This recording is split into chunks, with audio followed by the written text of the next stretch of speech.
You know that moment when you're scrolling through your feed and you hit pause on a clip because, wow, a car's carving through traffic like it's bullet time in the Matrix? No guardrails, no mercy, just pure adrenaline. Welcome to the world of cutting up, an underground trend that's taken social media by storm. Names like Squeeze Benz, License, and a handful of other masked mystery drivers have become digital rock stars.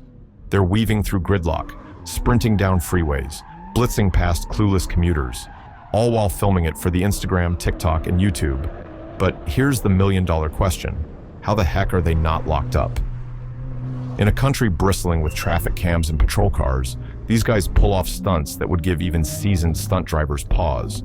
Yet they rake in millions of views, amass fan clubs, and, somehow, skim under the radar of the law. Today, we're peeling back the curtain on this high-speed cat-and-mouse game. Buckle up, because it's going to get wild. First off, let's tackle the big misconception. America's got a camera on every block. There's no way they'd get away with that. Sounds logical until you look at the reality. Most traffic cameras are fixed at intersections, primed to catch red light runners and tally congestion. They're not tracking a racehorse galloping through 5 lanes at 100+ miles per hour. Even if a camera does catch a glimpse, we're talking low-resolution, grainy footage, especially at night or in bad weather. License plates, blurred beyond recognition. Faces, hidden by helmets or tinted windows. And sure, we see dash cams everywhere, but those are citizen-operated. Nobody's sorting through hours of random highway footage, hunting for spikes of reckless driving. The scale of data is staggering. Billions of hours of video every day. Finding one jittery clip is like finding a needle in an exploding haystack. So, cameras alone aren't the all-seeing eye we imagine. They're limited. They don't stream continuously in high definition. And they're massively under-resourced when it comes to real-time pursuit. Why cops? Hit the brakes on pursuits. Okay, but what if a cop does spot you cutting up? You'd think they'd slam on the lights and sirens, right? Here's the kicker. In most police departments, high-speed pursuits are heavily restricted, especially for non-violent offenses like reckless driving.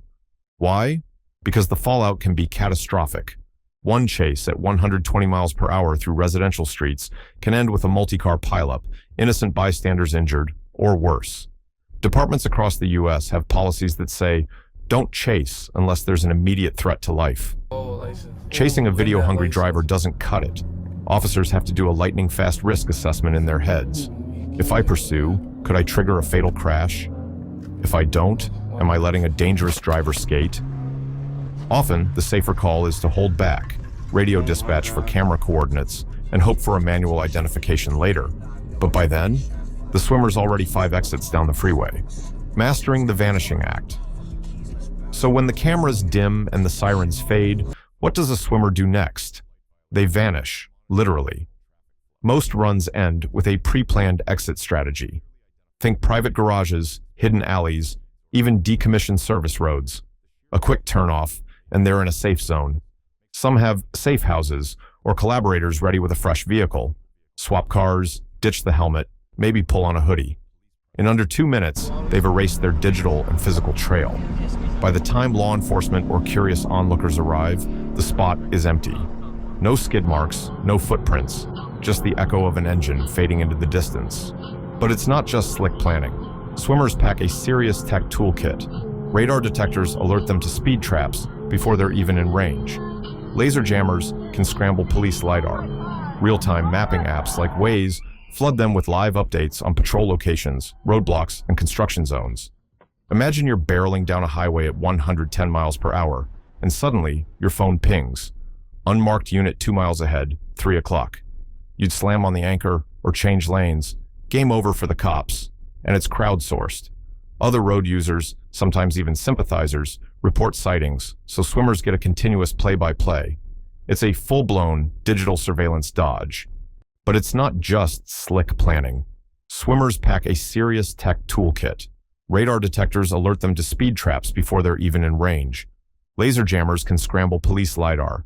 This isn't a solo gig. Swimmers roll deep. Scouts drive ahead, monitoring traffic flow and police movements. Backup cars provide getaway support. Camera cars focus solely on capturing every angle for maximum viral impact. It's like Ocean's 11, but with turbocharged imports and zero CGI. Each member has a role: the driver, the scout, the tech operator, the cameraman. It's choreographed chaos. And they pick their spots carefully. Multi-lane freeways, high-density interchanges, rush hour gridlock. Any place that looks insane on camera, but gives them enough confusion to exploit. Face masks, tinted visors, racing suits. This isn't cosplay, it's counter-surveillance. Here's the catch. When you're filmed doing something illegal, your face and plate are evidence. So, swimmers protect both. Many cars run on expired or borrowed plates. Some even print temporary tags right before a run. By the time someone reports the plate, the car's changed. By the time footage is analyzed, the driver's disguised. Even if police nab the car days later, proving who was behind the wheel at 3:14 p.m. on Tuesday is next to impossible without a witness or a selfie. Let's say investigators do get a lead, maybe from a tip or a coincidental traffic stop. They still need ironclad proof to press charges. In court, circumstantial evidence only goes so far. You need a name, a face, a driver's license number.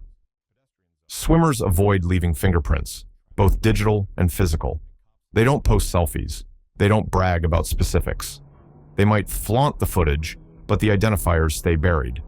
That makes it maddeningly difficult for prosecutors.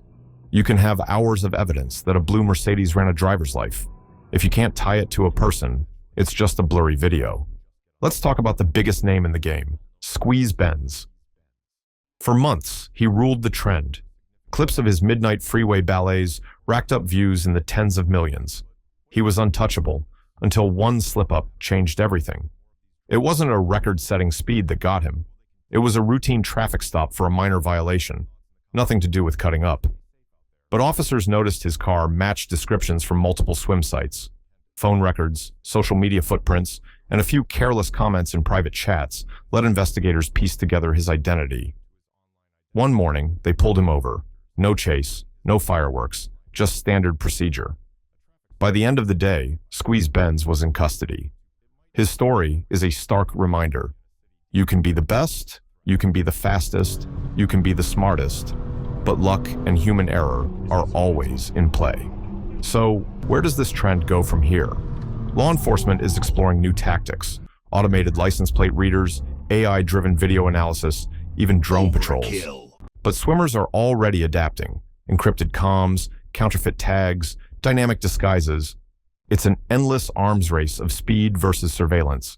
And let's not ignore the human cost. One miscalculation could kill a pedestrian, an innocent driver, even a passenger. Every viral clip is a potential tragedy waiting to happen. But the appetite for edge-of-your-seat content grows every day. More viewers, more adrenaline, more risk. Will the rush of likes outweigh the consequences? Time will tell. So, what do you think? Are these drivers modern-day heroes of thrill-seeking or reckless gamblers with lives in their hands? Drop your take in the comments. Let's get the debate rolling. If you made it this far, give us a thumbs up, subscribe for deep dives into the wildest corners of the internet, and hit that bell so you don't miss the next adrenaline-fueled saga. Until next time, stay curious, stay safe, and remember, no matter how epic it looks on screen, the road is not a playground.